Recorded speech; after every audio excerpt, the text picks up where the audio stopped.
ಮಾಡ್ತೀವಿ ಅಂತ ಹೇಳ್ತಿದ್ವಿ. ಯಾಕಂದರೆ ಒಂದು ನಂಬಿಕೆ ಇತ್ತು, ಒಂದು ಹೋಪ್ ಇತ್ತು ಕೋರ್ಟ್ ಅಂದರೆ. ಇವತ್ತದಿಲ್ಲ. ಇವತ್ತಿಲ್ಲ, ಕೋರ್ಟ್ನ ನೋಡ್ಕೊಳ್ಳೋಕ್ಕಾಗಲ್ಲ ನೀವು, ಯಾಕಂದರೆ ಅವರೇ ಬಂದು ಕೂತಿದ್ದಾರೆ. ಇದೆಲ್ಲದರ ಹಿಂದೆ ಒಂದು ತಿಳ್ಕೊಂಡಾದ್ರೆ ನೀವು ಬಿಜೆಪಿಯನ್ನ ಮಹಾಪ್ರಭು ನರೇಂದ್ರ ಮೋದಿ ಜೊತೆ ಇದ್ದಾರೆ.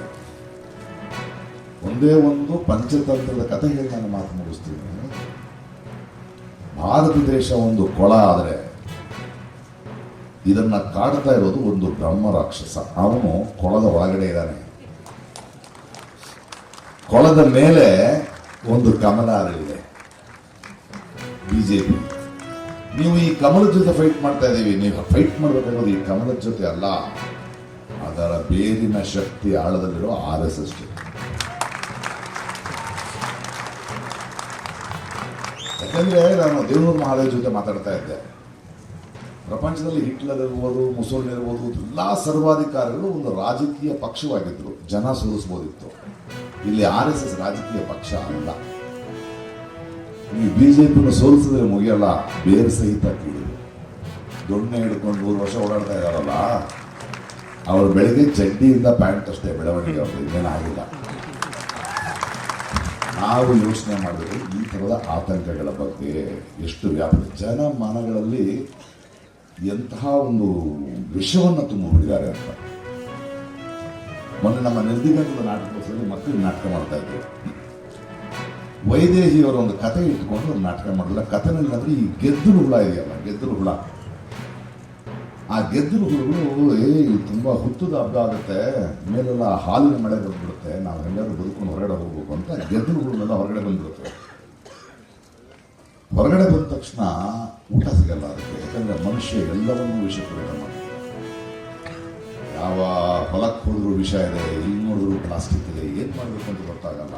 ಆಮೇಲೆ ಒಂದು ಸೀನಿಯರ್ ಗೆದ್ದಲುಗಳ ಹೇಳುತ್ತೆ, ನೋಡಿ ಮನುಷ್ಯ ವಿಷ ಹಾಕ್ತಾ ಇರೋದು ಪುಸ್ತಕಗಳಿಗೆ ಮಾತ್ರ, ಜ್ಞಾನಕ್ಕೆ ಮಾತ್ರ, ಸತ್ಯಕ್ಕೆ ಮಾತ್ರ. ನೀವು ಹೋಗಿ ಆ ಪುಸ್ತಕ ತಿಂದು ಬದುಕೇಳಿ ಅಂತ. ಆ ಗೆದ್ದಲುಗಳು ಹೋಗುತ್ತವೆ, ಒಂದು ಸಂಗ್ರಹಾಲಯಕ್ಕೆ ಹೋಗಿ ಪುಸ್ತಕ ತಿನ್ನಕ್ಕೆ ಶುರು ಮಾಡ್ತಾರೆ. ಒಂದು ಎಚ್ಚರಿಕೆ ಇರುತ್ತೆ, ನೀವು ಜಾಸ್ತಿ ತಿಂದರೆ ಆ ಪಾತ್ರಗಳಾಗ್ಬಿಡ್ತೀವಿ. ಅದರಲ್ಲಿ ರಾಮಾಯಣದ ಒಂದು ಕಥೆ ಹೇಳಿದ್ರು. ಇವತ್ತು ಹಿಂದಿ ಹೇರಿಕೆ, ಈ ಮೋದಿ ಅಮಿತ್ ಶಾ ಅವರೆಲ್ಲ ಬರ್ತಾ ಇದ್ದಾರಲ್ಲ ನಮ್ಮ ದಕ್ಷಿಣ ಕರ್ನಾಟಕಕ್ಕೆ, ಆ ಮಕ್ಕಳೊಂದು ಪಾತ್ರಗಳು ಮಾಡಿದ್ರು. ಆ ಗೆದ್ದಲುಗಳು ರಾಮಾಯಣ ಅಂತ ತಿಂದುಬಿಟ್ಟು ರಾಮ, ಲಕ್ಷ್ಮಣ, ಸೀತೆ, ರಾವಣ, ಶೂರ್ಪನಖಿ ಆಗುತ್ತೆ. So Rama, Lakshmana, Sita Google map ಇಟ್ಕೊಂಡು ಸ್ವಲ್ಪ ಬಿಡ್ತಾರೆ.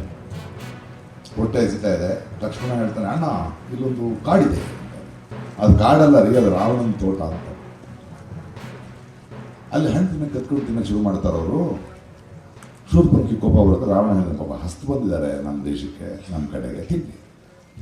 ತಿಂದಾದ್ಮೇಲೆ ಏನಪ್ಪ ನೀವು ಎಲ್ಲಿ? ನಾರ್ತು. ನಾವು ಸೌತು. ಏನು ವಿಷಯ ಅಂದರೆ ನೀವು ಬಿಲ್ ಕಟ್ಬೇಕಲ್ಲ, ಅಲ್ಲ ದುಡ್ಡಿಲ್ಲ. ಅಲ್ಲಪ್ಪ GST ಕಮ್ಮಿ ಮಾಡ್ತೀವಿ, ಡಿಸ್ಕೌಂಟ್ ಕೊಡ್ತೀವಿ. ಇಲ್ಲ ಸರ್. ಸೊ ನೀವು ಡಿಸ್ಕೌಂಟ್ ಕೊಟ್ಟರು ದುಡ್ಡಿಲ್ಲ ಅಂದಮೇಲೆ ನೀವು ಟೂರಿಸ್ಟ್ಗಳಲ್ಲ, ಬದುಕಕ್ಕೆ ಬಂದಿರೋರು.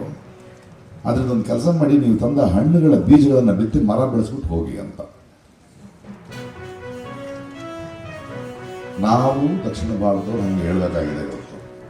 ಇವರ ಹಿಂದಿ ಹೇರಿಕೆ ಇರ್ಬೋದು, ಇವರ ಡಿಲಿಮಿಟೇಷನ್ ಇರ್ಬೋದು, ಇವರು ಎಲೆಕ್ಷನ್ಗಳನ್ನ ಹಿಡ್ಕೊಂಡು ಮಾಡೋದು. ಯಾಕಂದರೆ ಅವರು ನಿಧಾನವಾಗಿ ಇಲ್ಲಿ ಒಳಬರ್ತಾರೆ. ಇವತ್ತು ಭಾರತ ದೇಶದಲ್ಲಿ ಇಂತಹ ಒಂದು ದಬ್ಬಾಳಿಕೆಯನ್ನು ಎದುರಿಸೋದೇ ನಮ್ಮ ದಕ್ಷಿಣ ಭಾರತ. ಅದು ಕೇರಳ ಇರ್ಬೋದು, ಕರ್ನಾಟಕ ಇರ್ಬೋದು, ತಮಿಳುನಾಡು ಇರ್ಬೋದು, ಆಂಧ್ರ ಪ್ರದೇಶ ಬಿಡಿ, 3 ಪಕ್ಷಗಳಿಂದ ಇವರೇ ಇದ್ದಾರೆ. ಆದರೆ ನಾವು ಈ ಥರದ ವೇದಿಕೆಗಳೇನಿದೆ, ಇದರ ಮೂಲಕ ನಾವು ಮನಗಾಣಬೇಕಾಗಿರೋದು ರಾಕ್ಷಸ ಯಾರು, ಆ ರಾಕ್ಷಸನ ಬಗ್ಗೆ ಹೇಳ್ತಿರುವಂಥ ವಾರ್ತಾ ಭಾರತಿ ಅಂತ ಪತ್ರಿಕೆಗಳು ಯಾವುದು, ಹೇಗೆ ವಿಷಯವನ್ನು ಹರಡೋದನ್ನು ನಿಲ್ಲಿಸಬೇಕು ನಾವು. ಈ ನಿಟ್ಟಿನಲ್ಲಿ ನಾವು ಕೆಲಸ ಮಾಡ್ತಾ ಹೋಗೋಣ. ಲಂಕೇಶ್ ಪತ್ರಿಕೆ ಆರಂಭಿಸಿದಾಗ ನಾನು ಅವ್ರ ಜೊತೆ ಇದ್ದೆ. ಅಂದರೆ ಆಗ ಆರಂಭಿಸಿದ್ರು, ನಾವು ತುಂಬ ಯೌವನದಲ್ಲಿ ಲಂಕೇಶ್ ಜೊತೆ ಕೂತಿರ್ತಿದ್ವಿ. ಅವ್ರದ್ದು ಮತ್ತು ತೇಜಸ್ವಿಯ ಪತ್ರ ವ್ಯವಹಾರನೇ ಚೆನ್ನಾಗಿರೋದು. ಅಂದರೆ ಪತ್ರಿಕೆ ನಡೆಸೋದು ಕಷ್ಟ ಆಗ್ತದೆ, ಒಂದು 150 ರೂಪಾಯಿ ಕೊಡ್ತೀನಿ, ಒಂದು ಅಂಕಣ ಬರಲಿ. ಆಗ ಮೇಷ್ಟ್ರು ಒಂದು ಮಾತು ಹೇಳಿದ್ರು, ಪತ್ರಿಕೆ ಹೇಗಿರಬೇಕು, ಒಬ್ಬ ಕಲಾವಿದ ಹೇಗಿರಬೇಕು, ಒಬ್ಬ ಪ್ರಜೆ ಹೇಗಿರಬೇಕು. ಪತ್ರಿಕೆ, ಮಾಧ್ಯಮ, ಕಲಾವಿದ, ಜನ ನಿರಂತರವಾದ ವಿರೋಧ ಪಕ್ಷವಾಗಿರಬೇಕು.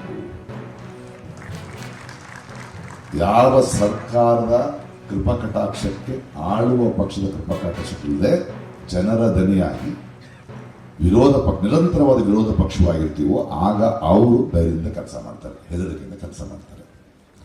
ವಾರ್ತಾ ಭಾರತಿಗೆ ಶುಭಾಶಯಗಳನ್ನು ಹೇಳ್ತಾ, ವಾರ್ತಾ ಭಾರತಿ ಮಾಡಬೇಕಾದ ಕೆಲಸ ಏನು ಅಂದರೆ, ಜನರಿಗೆ ಇವತ್ತಿನ ಭಾರತದಲ್ಲಿ ರಾಜಕಾರಣ ಮಾಡಬೇಕಾದವರು ಯಾರು ಅಂತ ಹೇಳೋದು.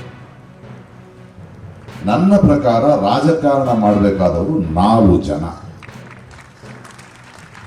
ಗೆದ್ದವರು ಕೆಲಸ ಮಾಡಬೇಕಷ್ಟೇ ಅಲ್ವಾ. ನಮ್ಮ ಪ್ರತಿನಿಧಿಗಳವರು, ನಾವು ಗೆಲ್ಲಿಸೋದು, ಗೆದ್ದ ಮೇಲೆ ನಮ್ಮ ಟ್ಯಾಕ್ಸು ನಮ್ಮ ದೇಶ, ಕೆಲಸ ಮಾಡಬೇಕಷ್ಟೇ. ಸೇವೆ ಮಾಡೋದಕ್ಕೆ ಭಿಕ್ಷೆ ಪಡಕ್ಕೆ ಬಂದಿಲ್ಲ ನೀವು. 5 ವರ್ಷಕ್ಕೊಂದ್ಸಲ ಓಟ್ ಕೇಳಕ್ ಬರೋರು ನೀವು, ನಾವಲ್ಲ. ನೀವು 5 ವರ್ಷಕ್ಕೊಂದ್ಸಲ, ನಾವು ನಿರಂತರ ಇಲ್ಲಿ ನಮ್ಮ ದೇಶ ಇದೆ. ಇನ್ನು ಮೇಲೆ ಪ್ರಜೆಗಳು ರಾಜಕಾರಣ ಮಾಡಬೇಕು, ರಾಜಕಾರಣಿಗಳು ಕೆಲಸ ಮಾಡಬೇಕು. ಚೇಂಜ್ ಮಾಡಬೇಕು. ರಾಜಕಾರಣಿಗಳು ರಾಜಕಾರಣ ಮಾಡ್ತಾರೆ, ಜನರು ಕೆಲಸ ಮಾಡ್ತಾರೆ ಅಂತ ಈ ಧ್ವನಿಯನ್ನ, ಈ ಆಶಯವನ್ನ, ಈ ಸತ್ಯವನ್ನ ವಾರ್ತಾ ಭಾರತಿ ಮೇಲೆ ನಂಬಿಕೆ ಇದೆ ನನಗೆ. ಅದು ಎತ್ತಿ ಹಿಡೀರಿ. ಮತ್ತು ವಾರ್ತಾ ಭಾರತಿ ಇನ್ನೊಂದು ದೊಡ್ಡ ಜವಾಬ್ದಾರಿ, ನಾನು ಈ ದಿನ ಆ ಪತ್ರಿಕೆಗೆ ಬಂದಾಗಲೂ ಹೇಳಿದೆ, ಕಲ್ಯಾಣ ಕರ್ನಾಟಕ, ಹೈದರಾಬಾದ್ ಕರ್ನಾಟಕ, ಹುಬ್ಬಳ್ಳಿ ಕರ್ನಾಟಕ ಒಂದು ಭಾಗ ಅಂತ ಅನಿಸ್ತಿಲ್ಲ. ಬೆಂಗಳೂರು ಕೇಂದ್ರಿತ, ದಕ್ಷಿಣ ಕನ್ನಡ ಕೇಂದ್ರಿತವಾಗಿದೆ ದೇಶ. ಉತ್ತರ ಕರ್ನಾಟಕವು, ನಮ್ಮ ಕಲ್ಯಾಣ ಕರ್ನಾಟಕವು ಕರ್ನಾಟಕದ ಒಂದು ಭಾಗ.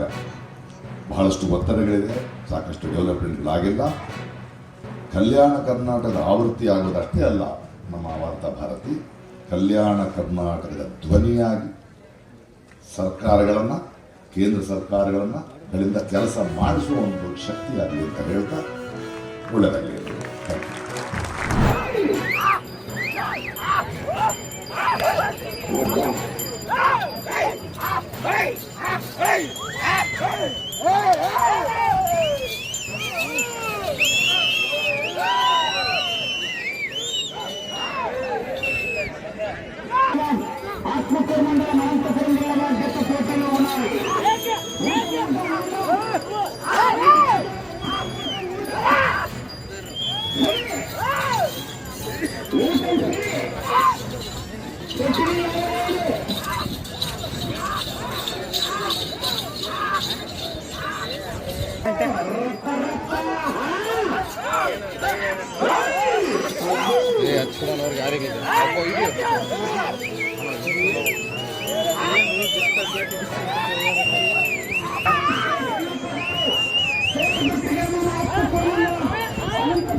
ಹಂಗೆ ಬೇರೆ